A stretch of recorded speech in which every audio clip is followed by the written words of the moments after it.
Hey everybody! You know, not everything from the ancient world has vanished into ruin. Some structures, built thousands of years ago, were so well designed, so far ahead of their time, that they're still being used today. From Roman aqueducts that still carry water to temples that still hold services, these are living connections to civilizations long gone. Here are 15 ancient structures that continue to function, centuries, even millennia, after they were first built. Let's start with number 15, the Roman Aqueduct of Segovia. Number 15, the Roman Aqueduct of Segovia.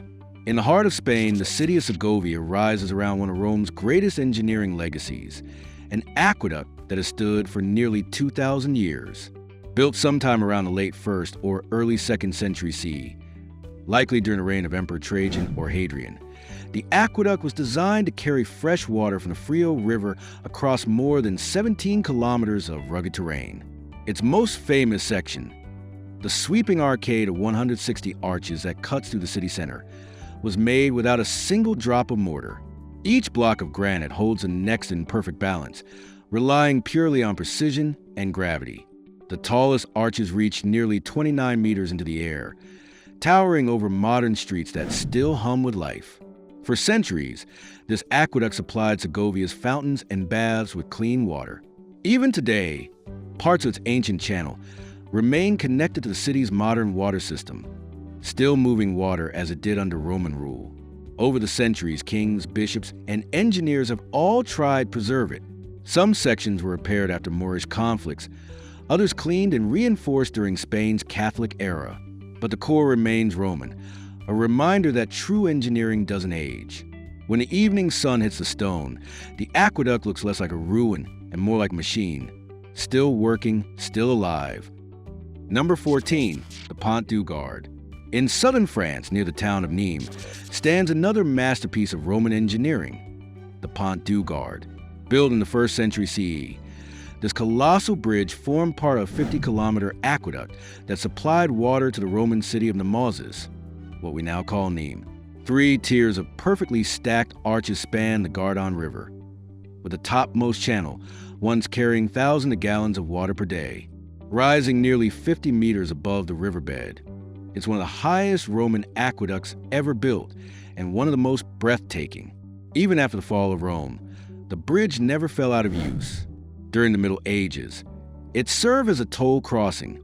Merchants and travelers would pass beneath its arches, while locals repaired and maintained it generation after generation. By the 18th century, restoration efforts began to preserve it for the modern age, but the basic structure never needed rebuilding.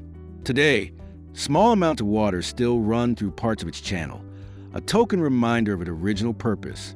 And every year, tens of thousands of visitors walk across it, tracing the same path Roman engineers carved from stone 2 millennia ago. The Pont du Gard is more than a relic. It's proof that when form meets function perfectly, time itself struggles to destroy it. Number 13, the Theater of Marcellus. In the city of Rome, surrounded by modern traffic and apartment lights, stands one of the oldest surviving theaters in the world, the Theater of Marcellus. Commissioned by Julius Caesar and completed under Emperor Augustus in 13 BCE. This semicircular theater once echoed with the sound of Roman plays, poetry, and music. It could seat between 11,000 and 20,000 spectators, all arranged in perfect tiers that descended toward the stage. Its lower levels were built from massive blocks of toughened travertine, its upper arches framed by elegant columns. It was, in every sense, a public monument, part entertainment, part imperial statement. After Rome's imperial glory faded, the theater survived by reinventing itself. In the Middle Ages, it became a fortress. Later, noble families turned its upper levels into private residences. And in the modern era, its arches and corridors were restored and adapted, not for gladiators or actors, but for real families. Today, the Theater of Marcellus still stands as both an archaeological site and a living building. The lower arcades are open to visitors. The upper floors have been converted into luxury apartments. From street level, you can hear echoes of the past beneath the hum of daily life. A 2,000-year-old entertainment complex that never stopped being used. Number 12, the Archimedes Screw of Hama. In the ancient Syrian city of Hama, water has been rising from the Orontes River for over 2,000 years, lifted not by electric pumps, but by ancient machines. Here, a combination of Archimedes screws and enormous wooden water wheels, known locally as norias, have irrigated the city's gardens and farmland since Roman and Byzantine times. Each screw is a marvel of simplicity, a spiral tube inside a hollow cylinder. As it turns, the spiral scoops up water and carries it upward, emptying it into channels and aqueducts. When combined with the giant norias, some over 20 meters in diameter, these systems lifted water high above the riverbanks to feed orchards, mills, and households. Even after the fall of Rome, Hama kept its water systems alive. Through Islamic dynasties' Ottoman rule and into the modern Syrian Republic, the norias kept turning. Though some were damaged by conflict in recent decades, restoration efforts continue, and several of the ancient wheels and screws are still functional today. Standing by the river, watching these wooden giants creak and spin, you're witnessing a design so effective it never needed to be reinvented, a perfect balance between nature's flow and human need. Number 11, the Tower of Hercules. On Spain's rugged northwestern coast, near the city of Coruña, rises a stone lighthouse that has guided ships for nearly 2 millennia. The Tower of Hercules was built by the Romans in the late 1st century CE, possibly under Emperor Trajan, and it still serves as an operational lighthouse today. Standing over 55 meters tall, it's the oldest functioning lighthouse in the world. In ancient times, a spiral ramp wound up through its core, allowing workers and animals to haul fuel to the top, where a fire beacon burned to guide ships along the Galician coast. Over the centuries, the fire was replaced with oil lamps and later with electric light, but the purpose never changed. In the 18th century, Spanish engineers restored and expanded the exterior, adding a neoclassical facade while preserving the Roman interior. Today, the tower is still maintained by Spain's maritime authorities. Its beam, now powered by modern optics, reaches more than 30 miles out to sea. Visitors can climb its inner stairway, passing through layers of Roman stonework before reaching the observation deck. And from that height, it's easy to imagine the sailors of every century, Roman merchants, medieval explorers, modern mariners, all following the same light through the dark Atlantic. Nearly 2,000 years later, the Tower of Hercules still does what it was built to do: guide ships home. Number 10, the Roman Bridge of Cordoba. Stretching gracefully across the Guadalquivir River in southern Spain, the Roman Bridge of Cordoba, or Puente Romano, is one of the oldest continuously used bridges in Europe. Built in the early 1st century BCE during the late Roman Republic, it served as a vital crossing point on the Via Augusta, the great Roman highway linking Hispania to the heart of the empire. 17 massive arches carry the bridge across nearly 250 meters of water, their foundations anchored deep in stone laid more than 2,000 years ago. For centuries, merchants, soldiers, and travelers crossed here on their way to and from the Iberian provinces. When the Moors conquered the region in the 8th century, they repaired and expanded the bridge, adding distinctive Islamic elements and fortifications, including the tower that still stands guard at its southern end. Even as Cordoba changed hands through wars, empires, and modern revolutions, the bridge never stopped serving its purpose. It remained the city's main crossing for nearly 2 millennia, carrying carts, horses, and eventually cars, until recent decades when it was converted to a pedestrian walkway. Today, the Puente Romano connects the city's medieval quarter to the Mezquita Cathedral and remains an essential artery of local life. At sunset, with its arches glowing golden over the river, it feels less like an artifact and more like a living timeline, proof that when engineering meets purpose, the centuries can't wash it away. Number 9, the Hagia Sophia. Few structures embody the endurance of human faith and design like the Hagia Sophia in Istanbul, Turkey. Built between 532 and 537 CE under the Byzantine Emperor Justinian I, it has stood through empire after empire, religion after religion, earthquake after earthquake, and yet, nearly 1,500 years later, it still serves as a place of worship. The Hagia Sophia's massive central dome, over 30 meters across, appears to float on light itself, supported by ingenious triangular pendulums that transfer its weight to 4 giant stone piers. At its completion, it was the largest enclosed space in the world. and for nearly 1,000 years, it stood as the crown of Christian architecture. After the Ottoman conquest of Constantinople in 1453, the building was transformed into a mosque. Minarets were added, mosaics were carefully covered, and a new layer of spiritual life began within the same walls. Centuries later, it became a museum, and then, in 2020, once again a mosque. Despite the transformations, its design remains remarkably intact. From marble floors polished by generations of footsteps to the golden mosaics shimmering under low light, every inch of the Hagia Sophia is alive with history. Today, the call to prayer rises beneath the same dome where choirs once sang in Greek, and visitors from every corner of the world still step inside in awe. It is more than a building. It is a heartbeat of 15 centuries of civilization. Number 8, the Arena of Nîmes.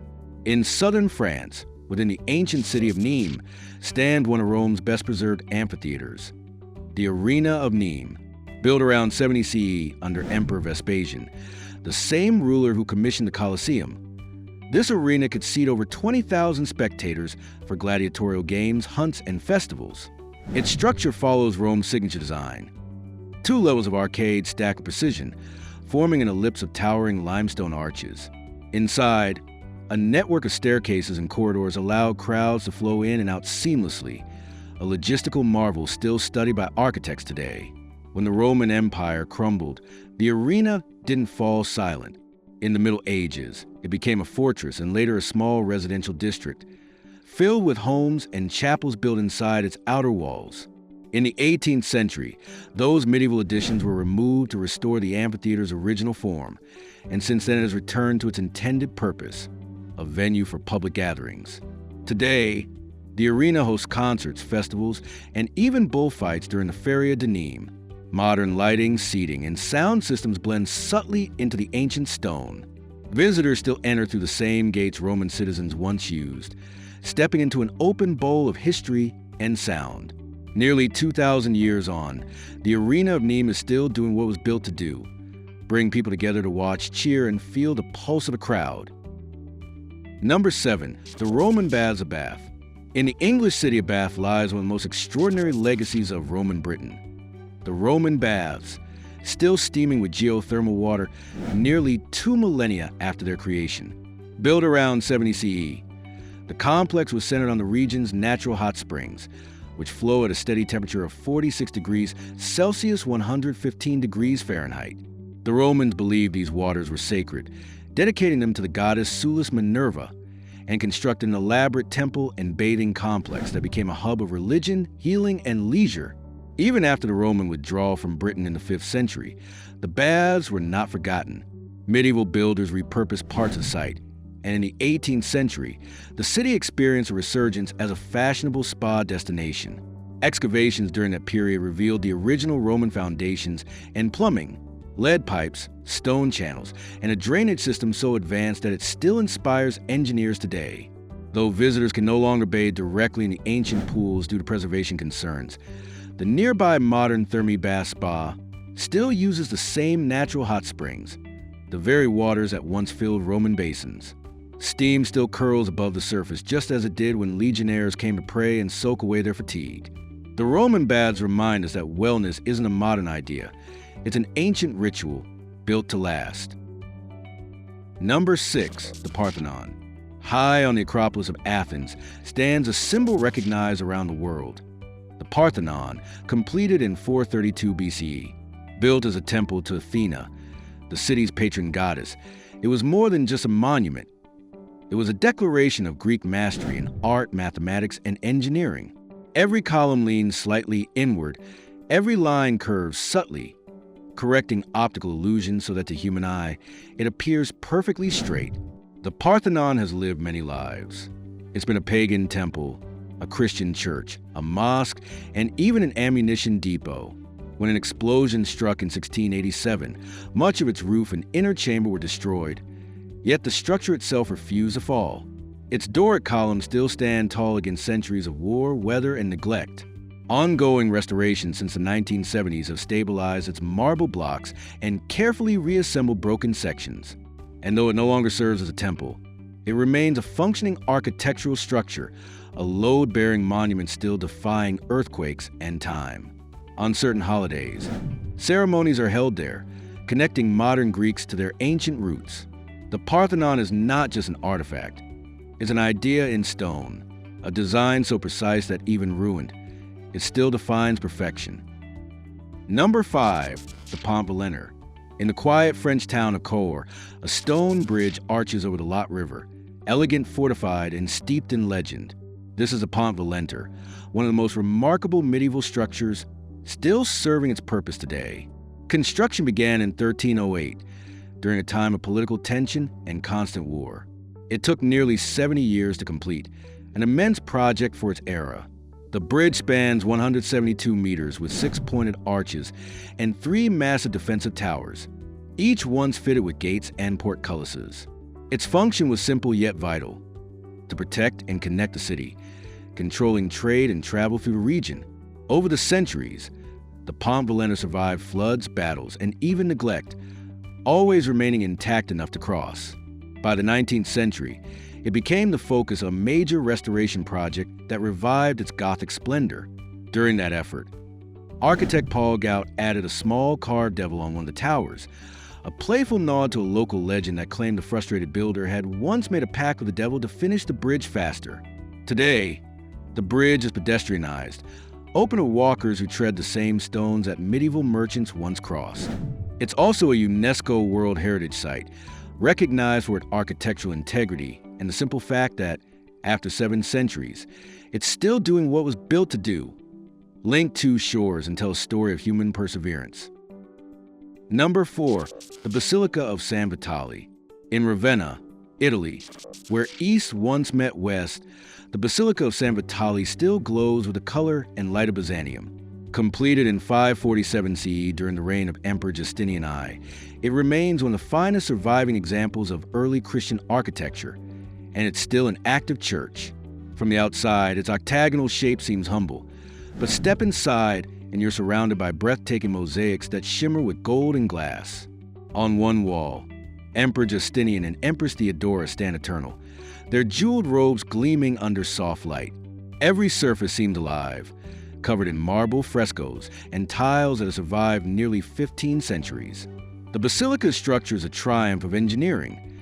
Light brick walls and domed vaults that distribute weight evenly without the need for massive supports. Over time, it's weathered earthquakes, invasions, and the slow decay of history, but its core has never collapsed. San Vitale is not a museum piece. It remains a consecrated space where priests still perform Mass, and choirs still sing hymns beneath the same dome Byzantine artisans once painted. Standing there, you can feel the seamless blend of human craftsmanship and divine aspiration, an unbroken line between ancient faith and living tradition. Number 3, the Roman Theater of Orange. In southern France, the Roman Theater of Orange stands as a near-perfect relic of Roman entertainment. And yet, it's no relic at all. Built in the early 1st century CE under Emperor Augustus, this vast semicircular structure could once hold over 7,000 spectators, all gathered to watch dramas, comedies, and imperial ceremonies.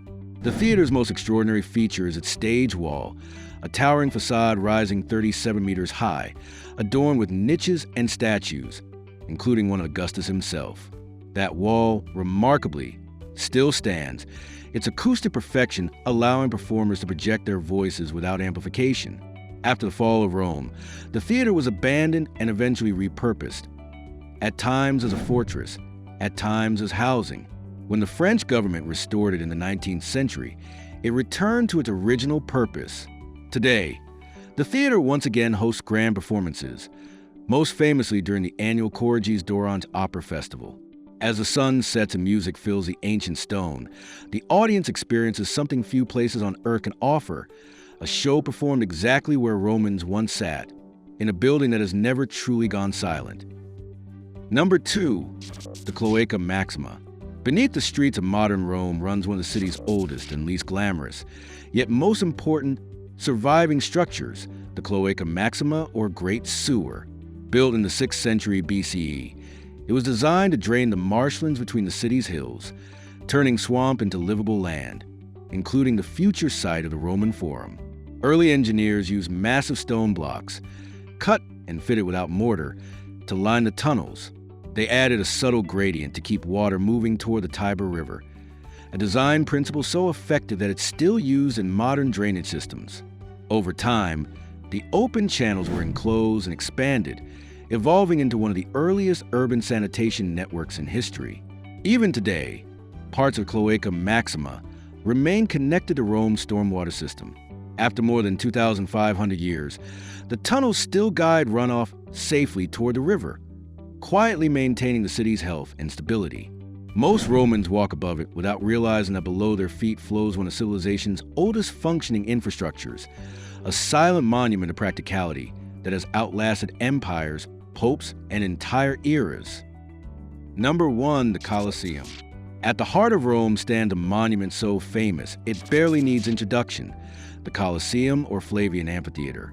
Completed in 80 CE, this massive oval arena could once seat more than 50,000 spectators, all roaring as gladiators fought, beasts clashed, and the empire displayed its power.